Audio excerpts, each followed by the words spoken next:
Olivier, sortez-lui quelque chose à manger, à Olivier.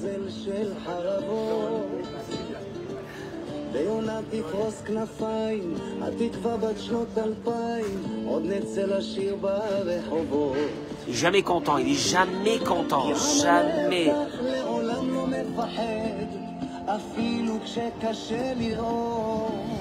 Bah.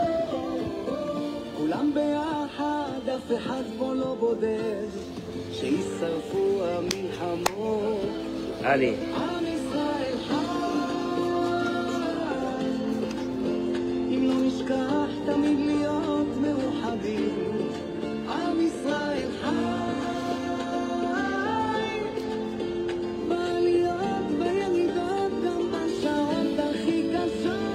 הקדוש ברוך הוא שומר עלינו, מי יכול עלינו?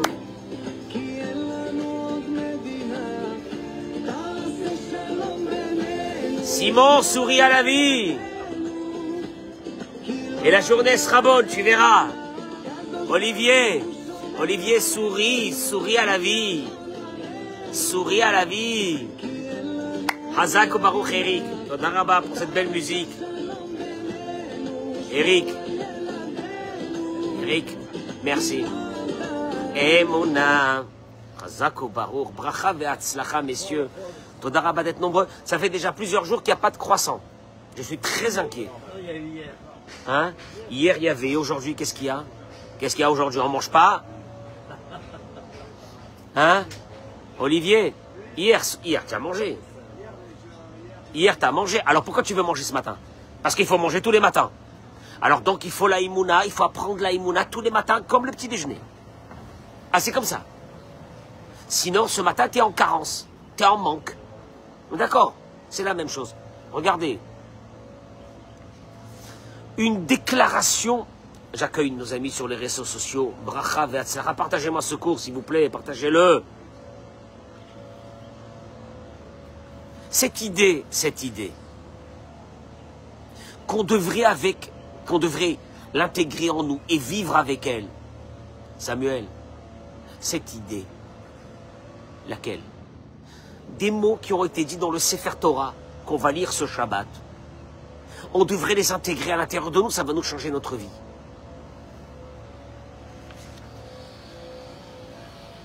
Dans le début du Perek Yudalet, qu'on va lire ce Shabbat dans le Sefer Torah. Banim atem l'Adonai Elohechem. Samuel, Banim atem l'Adonai Elohechem. C'est pas de la chassidoute. C'est marqué dans le Sefer Torah. Vous êtes mes enfants. Dans le Sefer Torah, c'est marqué ça, c'est pas. La Gemara dans Masechet Kiddushin a réfléchi à ces mots. Qu'est-ce que ça veut dire on est les enfants de Dieu? Est-ce qu'on est, Gérard, est-ce qu'on est les enfants de Dieu tout le temps? Oh, il y a des moments, non, je sens, hein? Je la sens pas. Non, là, je la sens pas. Non, en ce moment, c'est pas terrible. Il y a une marloquette entre Rabbi Yehuda et Rabbi Meir Baalanes. Je la connais, cette marloquette, ou non? Une discussion. Rabbi Yehuda, il dit, ce que Dieu a dit, Bani Matem Lachem Elokechem, vous êtes mes enfants. Bisman, Imatem Nohagim Inhag Banim. Si vous suivez le chemin d'un fils fidèle à son père, alors vous êtes mes enfants. Mais si vous ne suivez pas le chemin fidèle d'un fils à son père, vous n'êtes pas mes enfants. Traduction des mots. Si on devait s'arrêter à Rabbi Yehuda, il y a plein de personnes dans ce monde, ils sont plus les enfants de Dieu. Heureusement que Rabbi Meir, il est venu. Richard, et il a dit. Rabbi Meir, il est rentré dans la salle d'études et il a dit, pas du tout.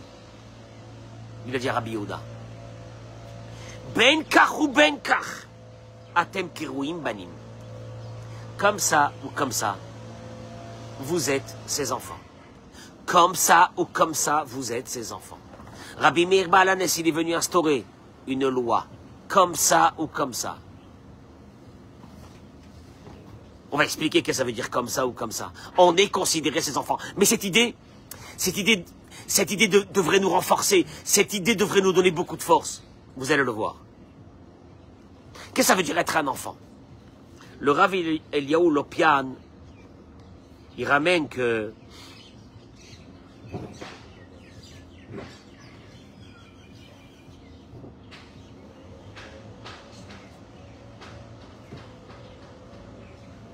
il ramène cette idée et il dit, écoutez-moi bien.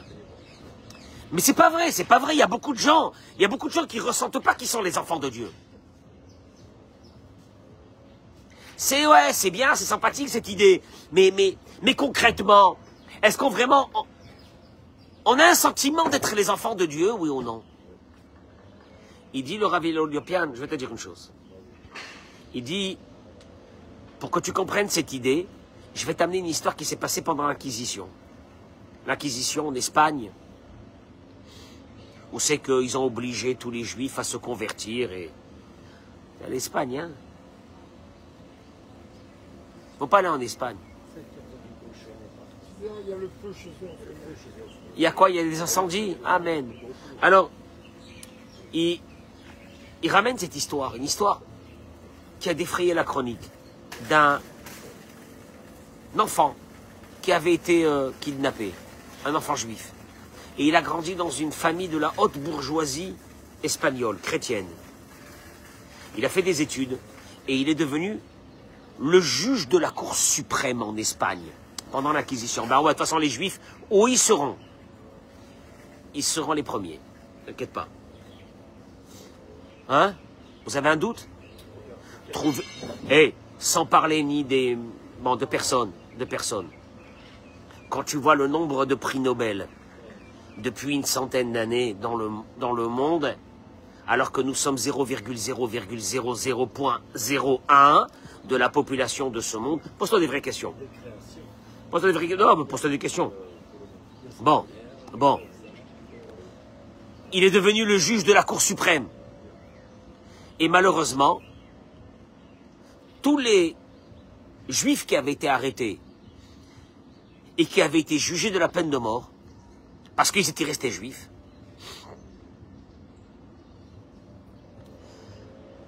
la signature finale de leur jugement passait par lui. Tu te rends compte? C'est lui qui signait la dernière signature et on exécutait comme ça les Juifs. Un jour, on lui amène un décret, un jugement d'une personne qui doit être tuée. Il prend sa plume pour signer. Sa main tremble, elle n'arrive pas à signer. Il essaye une deuxième fois, il n'arrive pas à signer. On dirait que sa main est paralysée. Et il dit, c'est pas possible, il y a un truc qui va pas... Jamais, ça m'est jamais arrivé, une chose pareille. Amenez-moi le condamné. Il dit à tout le monde, sortez. Et il commence à parler avec ce monsieur. Et d'un seul coup, il se rend compte que c'était son papa il avait quitté son père quand il avait l'âge de 3 ans, 4 ans. C'était son père.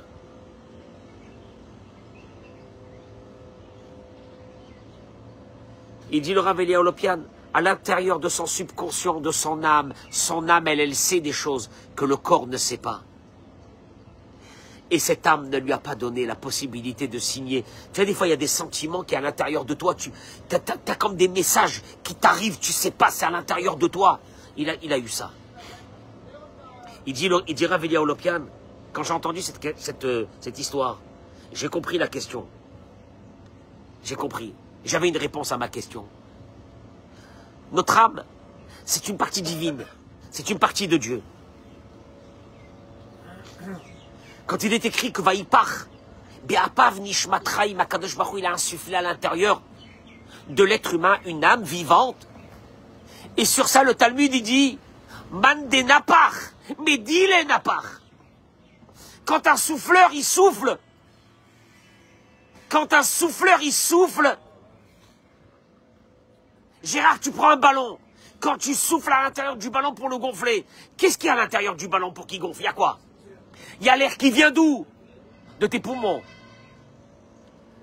Quand Dieu il a soufflé à l'intérieur d'un être humain, il a soufflé de lui-même. Il y a une partie de lui-même qui est à l'intérieur de l'être humain. Quand Dieu dit, Bani matem lachem elokechem, vous êtes mes enfants. Tu crois que Dieu il est en train de dire juste un truc sympathique? Dieu il te dit, moi quand j'ai soufflé à l'intérieur de l'embryon qui était dans le ventre de ta mère, j'ai pas soufflé n'importe quoi, j'ai soufflé une partie de moi-même. Et là, seulement, chez Kol Gigoulé Adam Baaretz, mais voilà qu'après, l'être humain il arrive dans ce monde, hein, les aléas de la vie, pérégrination de la vie, toute sa vie, tous ses problèmes, son enfance, etc. Ils ont affaibli, il dit le Rav Elia Lopian, ce lien qu'on avait avec Dieu. Un enfant, quand il est petit, il a encore ce lien avec Dieu. Prenez un enfant, amenez-le à la synagogue. Il va voir les gens en train de se balancer, il va commencer à se balancer. Il ne sait même pas ce qu'il fait. Tu lui mets un talit sur la tête, tu lui mets un livre dans les mains, il est fier. Parce qu'en vérité, c'est ça l'être humain. C'est juste qu'après la vie, elle nous fait oublier. Elle nous fait oublier. Et puis tu es là un beau matin, t'as 40 piges, 50 piges, ta vie, elle a été axée sur le corps. Sur le corps. Mais il y a l'âme, l'âme de l'être humain. Quand on prendra un peu de temps pour réfléchir et s'élever, Aziashu va toar, chez la Kedusha Tivrit, d'un seul coup la pureté qui est à l'intérieur de l'être humain va se réveiller. Et automatiquement, l'être humain sera attiré vers la Torah et les mitzvot. Moi, j'ai tellement vu dans ma vie des personnes qui ont vécu comme des non-juifs pendant 30, 40, 50 ans. Et qu'un beau matin, cette étincelle, il n'y a rien à faire. Ce qui est à l'intérieur de toi vient de Dieu.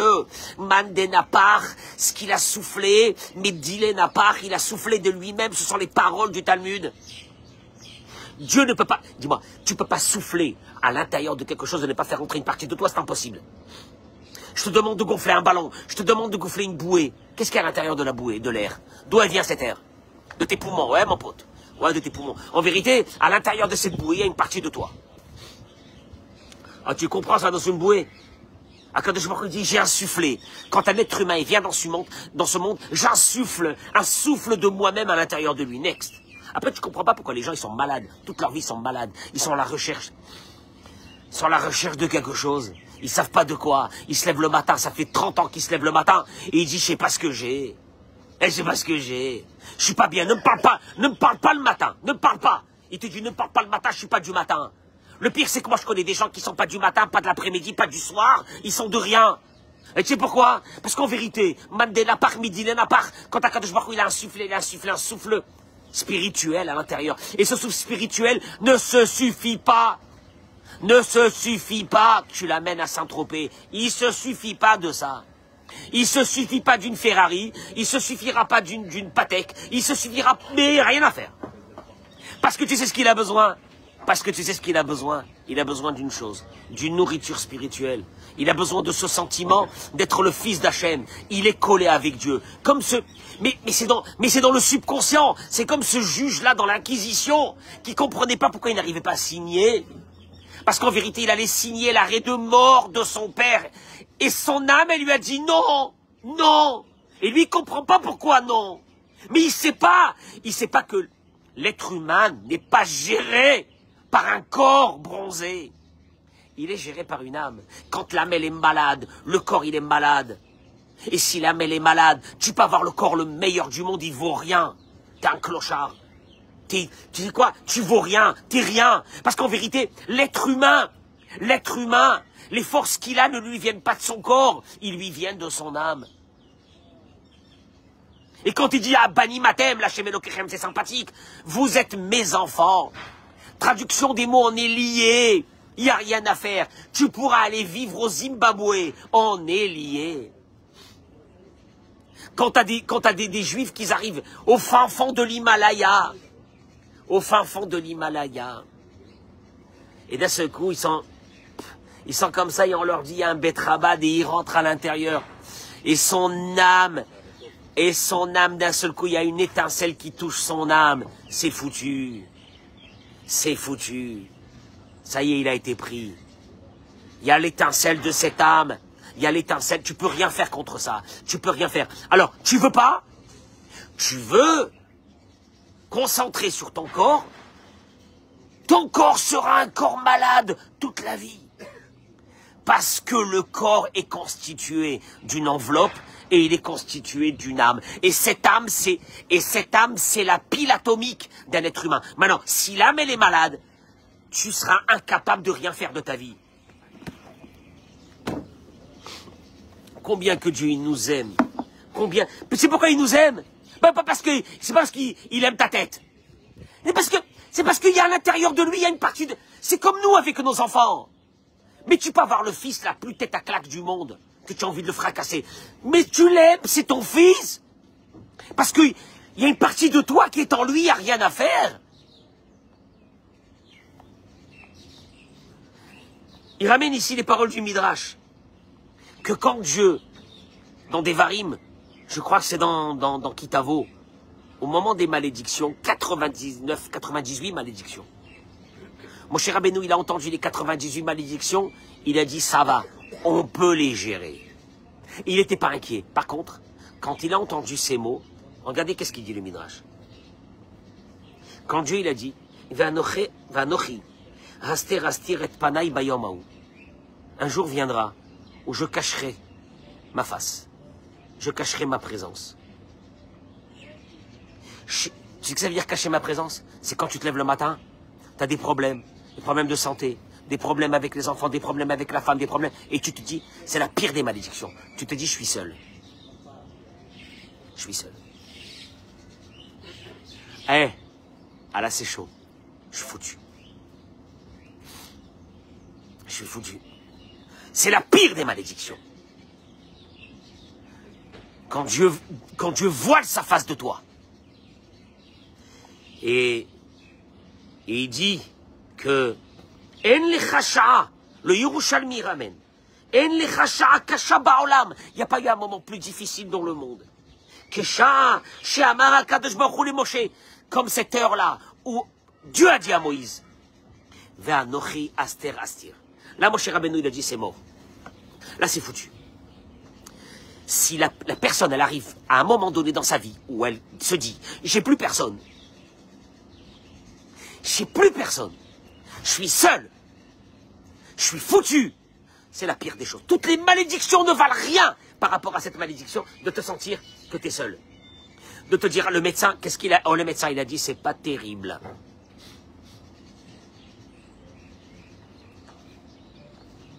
Et là, d'un seul coup, tu vois la personne, elle tombe dans une abîme, une panique. C'est la pire des malédictions. Qui a raré, il explique le Rav, chez Hachem Amar, après que Dieu a dit à Moshe Rabbeinu, de façon explicite, les 98 malédictions qui arriveront si le peuple d'Israël s'éloigne de Dieu. Il a rajouté cette dernière malédiction. Celle-là, ça a été la pire. Quand tu ne te sens pas accompagné de ton papa toute la journée, c'est la pire des malédictions. Quand tu as peur toute la journée, quand tu penses que c'est foutu pour toi, quand tu penses que tu n'as plus rien à faire dans ce monde, quand tu penses que ta vie, ça a été un désastre, c'est la pire des malédictions. Parce que je te dis, jusqu'à cette malédiction, Moshe Lonival, il n'a pas eu peur. Pourquoi? Parce qu'il savait qu'en faisant tes chouvas, le repentir, la prière, les 98 malédictions, tu les enlèves. Mais quand il a entendu ce décret de Hastara, la filou be Hastara, chez Beta, oh là là, c'est la catastrophe. Hastara, ça veut dire c'est fini. Je suis seul. Quand tu vois des fois des gens, des divorces, des problèmes de santé, des problèmes de parnassa, et tu vois la personne, tu la connaissais, hein, elle était forte. Tu la trouves, elle est liquéfiée. Il n'y a plus rien. C'est un sentiment qui lui provient de quoi? Je suis seul. Face à mon destin. C'est lui, maintenant lui est le destin. Il n'y a plus personne.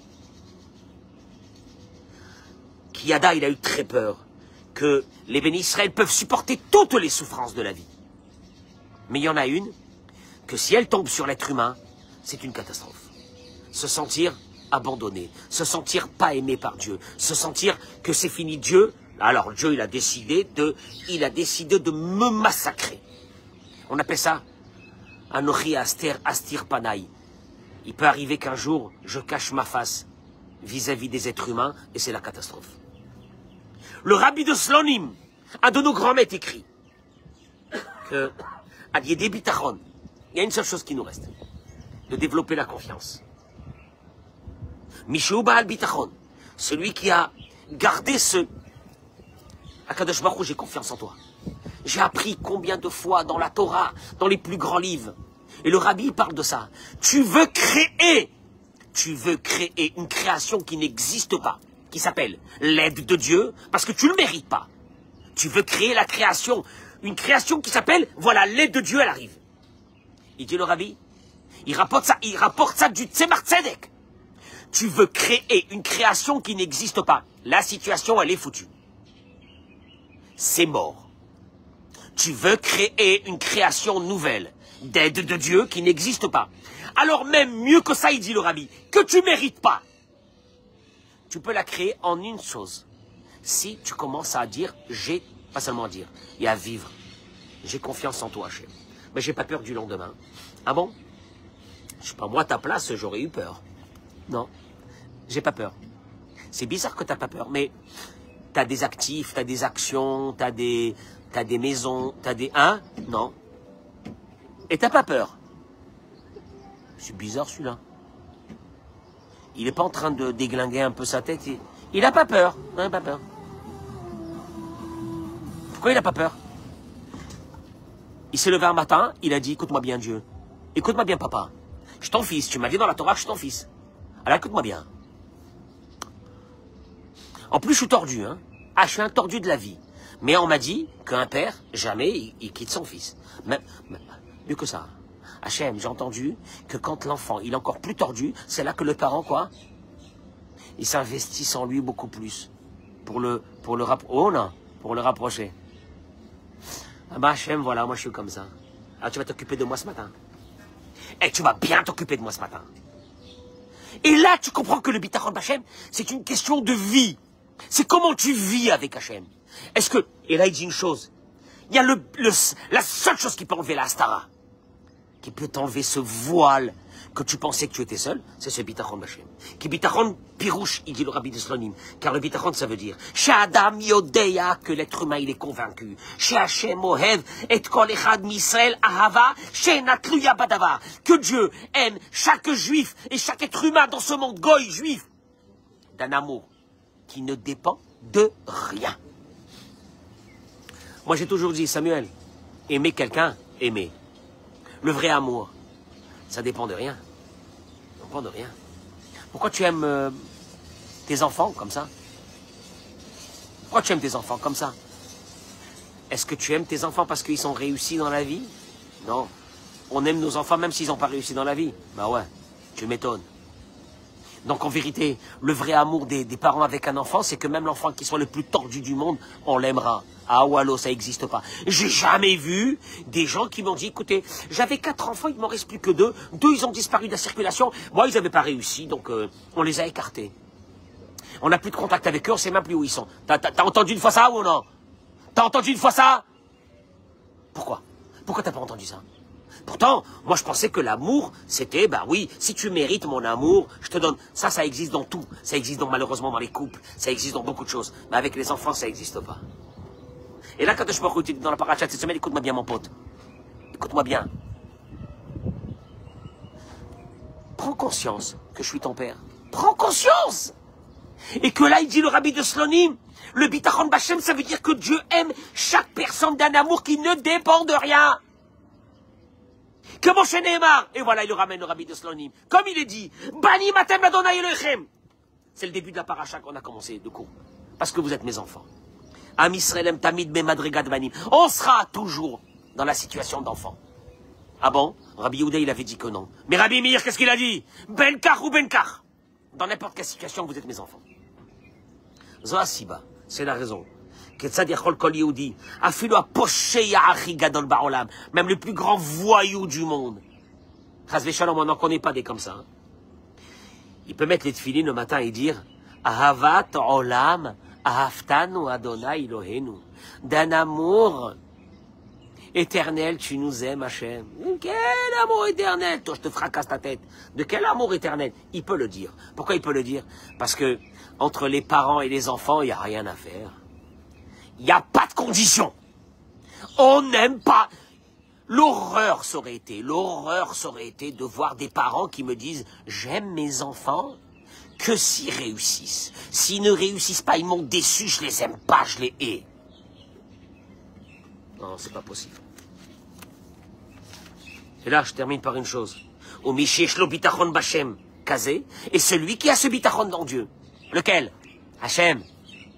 Là, je vais aller faire ça et faire ça et faire ça, j'ai besoin de toi. » Dans ce coup, le Yetzirara, dans ta tête, il te dit quoi? Yes, tu lui demandes à Dieu. Avec toutes les fautes que tu as fait, toutes les bêtises que tu as fait, tais-toi, toi. Et dans ce coup, le Yetzirara, qu'est-ce qu'il doit dire au Yetzirara? Mon pote, c'est mon père. C'est mon père. Ça, il faut que ça rentre dans la tête. Ça, il faut que ça rentre dans la tête. C'est ce qu'on appelle Bitachon d'Hachem. C'est la pire des malédictions, si tu te lèves un matin, tu dis... Je sais plus ce que je fais dans ce monde, ça y est. Tout est foutu. Tu as un père, il t'attend. Celui qui a ce bitachon b'Hashem, ou yodéa chez kol gzera chez l'otier, il sait que n'importe quel décret qui peut arriver. Afilu shektuva vechatuma kvar betabarat hamelech. Même s'il y a eu déjà le sceau royal qui a été mis sur ce décret, voilà. Il est venu le prophète, il est venu chez Chizkiyahu Amelech, qui était l'arrière-petit-fils de David Amelech.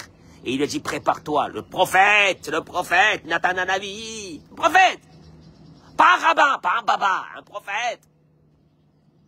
Et il vient, il dit à Chizkiyahu, prépare-toi, tu vas mourir. Allez, prépare-toi, commence à préparer l'enterrement. Tu vas mourir, next, c'est fini. Il lui a dit, finis ta prophétie et dégage. Parce que moi, j'ai reçu de la maison de mon père jusqu'à David Amelech. Même s'il y a une épée aiguisée qui est posée sur ton cou, ne désespère pas de la miséricorde de Dieu. Et il avait raison, c'est qu'il a vécu encore de nombreuses années. Pourtant, il y avait une prophétie. Ah ben la prophétie, elle vient de qui? Pas du prophète, elle vient de qui? Elle vient de Dieu. Mais dans le ciel, il y a un gros problème avec certains êtres humains. Lesquels? C'est ceux qui gèrent leur vie. Comment? Ils se lèvent un bon matin et ils disent « Hachem, viens ici. » Alors je t'appelle plus Hachem, je t'appelle papa. Écoute-moi bien. Tu es mon père? Tu es vraiment mon père? Tu es mon père? Alors tu vas m'écouter maintenant. Et là, dans le ciel, les décrets qui ont été marqués, on est obligé de les enlever. Pourquoi?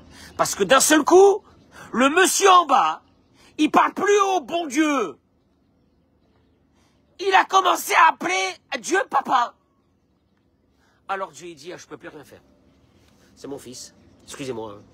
Excusez-moi tous les juges qui êtes là dans la Cour suprême, dégagés. Là maintenant, je vais être avec mon fils. C'est ce qu'on va dire dans Rosh Hashanah.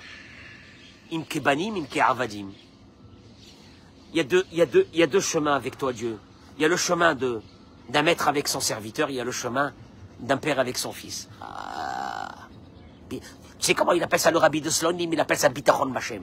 Bani matem lachem elokechem. Il dit, il n'y a rien à faire. La seule chose qui pourra enlever cette astara qui nous a tués, ce voile qu'on est seul, ce voile que je ne sais pas de quoi sera fait ma vie demain. Et t'as des gens, ils vont mourir pour leur retraite. Et ils sont là, la retraite, là. Ça va, ils sont gentils, ça va, ils ont raison. La retraite, la prévoyance. La retraite, déjà, sans avoir besoin de Dieu, Macron, il est en train d'enlever les retraites, il n'y a plus rien. Mais vous inquiétez pas, si vous gagnez 300, 400 euros, soyez heureux plus tard. C'est tout ce qui restera de votre retraite. Donc, laissez tomber. Mais toute la vie, on est là, toute la vie. Toute la vie, on a peur. Voilà qu'il est, il est jeune homme ou jeune fille. Ils ont peur, les études, la parnassa, les enfants. Tu t'arrêtes pas un moment. N'arrête pas un moment. Tu te détends pas une journée où tu te dis, hé, Gérard, où tu te dis, il est libre, Max. Non? Ah, ça te dit quelque chose, cette chanson-là? Hein? Non, pour les vieux, c'est... Hein? Pour les vieux. Hein? David, qu'est-ce qu'il y a? Rien, papa. Écoute-moi bien, David. Et là, il te dit, que tu sois le plus grand sadique ou le plus grand rachat, ça marche. On ne souhaite pas qu'on soit des Rechaïm, mais ça marche. Et il dit,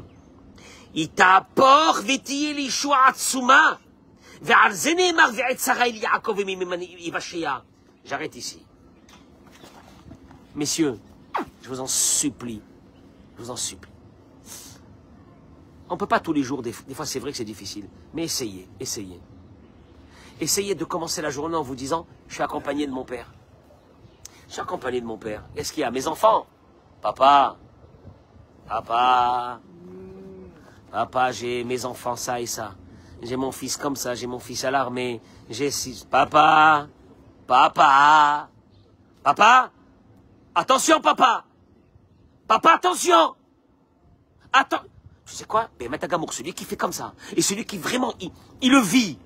Et il dit, papa, écoute-moi bien. Il verra ce qu'il verra. Moi, je vous le dis. Il verra ce qu'il verra. Mais c'est dur, hein? Non, on nous a appris que... Non, Dieu, il est là-haut dans les cieux. Il est là-haut dans les cieux. Ce qu'il a insufflé à l'intérieur de ton corps, c'est une partie de lui-même. Dis-moi, tu es malade ou tu es normal? Qu'est-ce que tu es dans ta tête? Toi, tu marches avec ton corps de clochard. Tu crois que c'est ton corps qui... À l'intérieur de ce corps, il y a une partie de Dieu. Et cette partie de Dieu t'a dit une chose. Tu entends, Gérard? Cette partie de Dieu t'a dit une chose. Hachem, il a dit, Banim, Atem, l'Adonai Elohim. Vous êtes mes enfants. Mais l'idée que je voudrais que vous preniez d'ici, le bitachon d'Hachem, il dit le rabbi de Slonim, c'est quoi? Le bitachon. On sait que le bitachon, il ouvre les portes. Quel bitachon? Appelle ton père. Faut que ça rentre dans ta tête que c'est ton père. Appelle-le. Lâche pas. Crie-lui. Exige-lui. Demande-lui. Papa.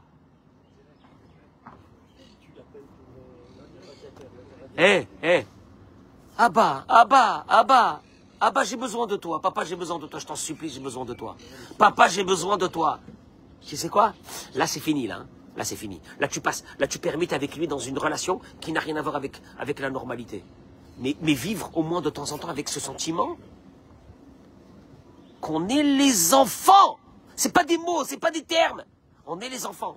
C'est la pire des choses, vous savez c'est quoi? La pire des choses. Il a dit, mon cher Rabbeinu, quand il a entendu, la Hastara. La Hastara, ça veut dire de penser qu'on a raté notre vie. La Hastara, de penser que on n'a pas réussi. La Hastara, c'est que, en ce moment, en ce moment, ça va pas. Je vais te dire une chose. Si tu étais sûr et certain que ton père, il est avec toi, et c'est Hachem, et qu'il a toutes les forces du monde, tu as peur? T'es angoissé? Maintenant, juste concrètement, d'être moins angoissé. Quelqu'un qui n'est pas angoissé, il régénère son corps. Vous comprenez pas? Quelqu'un qui est angoissé, il détruit son corps. C'est une question de santé physique. Nous, on ne savait pas qu'il y avait une relation aussi forte entre l'âme et le corps. Aujourd'hui, on le sait, malheureusement. Malheureusement, comment qu'on le sait aujourd'hui? Quand tu vois des âmes malades, tu sais qu'il n'y a plus rien à faire. Il y a des centaines d'années, ça n'existait pas les démences qu'il y a aujourd'hui. Parce que les gens vivaient jusqu'à l'âge de 40, 50 ans. C'était le maximum. Un vieillard, il avait 50 ans, il mourait. Aujourd'hui, que Baruch Hashem, on a vu qu'est-ce que c'est la vie que Dieu nous a... Et on tombe sur des choses que, d'un seul coup, il y a une fatigue du corps et l'esprit s'en va. Et tu vois bien que quand tu parles avec une personne, que son esprit est parti et qui ne te reconnaît plus, à ce moment-là, tu n'as plus de contact avec lui. Tu te dis, il n'existe pas là. Quand tu vois des enfants qui disent, papa, tu sais qui je suis? Et le père, il dit non. Ou la mère, elle dit non. On le voit ça, malheureusement, tous les jours. En vérité, il y a un corps. Il n'y a plus rien. Parce qu'en vérité, l'essentiel de nous, c'est pas notre corps. L'essentiel de nous, c'est de travailler. Regardez, combien qu'on s'occupe de ce corps, combien qu'on lui donne à manger, combien qu'on le nourrit, combien on le met au bio, et le bio, et le bio, et les huiles bio, et les œufs bio, et la bouffe bio. Et l'âme, on lui a donné à bouffer, je sais pas quoi, peut-être rien. L'âme. Une âme forte. Mais ça, il faut lui donner à manger. Et quand je dis ce matin que cette conception de Bani Matem Lachem Elokrem, c'est pas un truc philosophique. C'est une réalité. Mais que cette réalité nous donnera un peu de calme dans notre vie. Papa, tu t'occupes de mes enfants. Papa, tu t'occupes de mes parents. Papa, j'ai pas peur. De toute façon, je sais que c'est que toi qui s'occupe de moi. Donc tu t'occupes de moi, donc il n'y a aucun problème, hein. Messieurs, je vous souhaite une journée exceptionnelle. Toda Rabba, combien de monde le mois d'août comme ça? Maman, on est le combien? Le 20. Le 21 août, c'est mon anniversaire. Le 20 août. 21, demain. Ah oui, des plateaux. Il faut que j'organise des plateaux, mon anniversaire demain. Enfin, si la communauté est une vraie communauté ici, ils auraient organisé des plateaux. Ouais, mais ils sont fatigués. C'est pas la peine, j'irai moi chercher demain les gâteaux. Moi j'amène les gâteaux demain. Olivier, regarde le pauvre, il a pas eu de... Regarde, Misken, il n'a pas eu de croissance ce matin. Regarde comment il est fatigué. Olivier.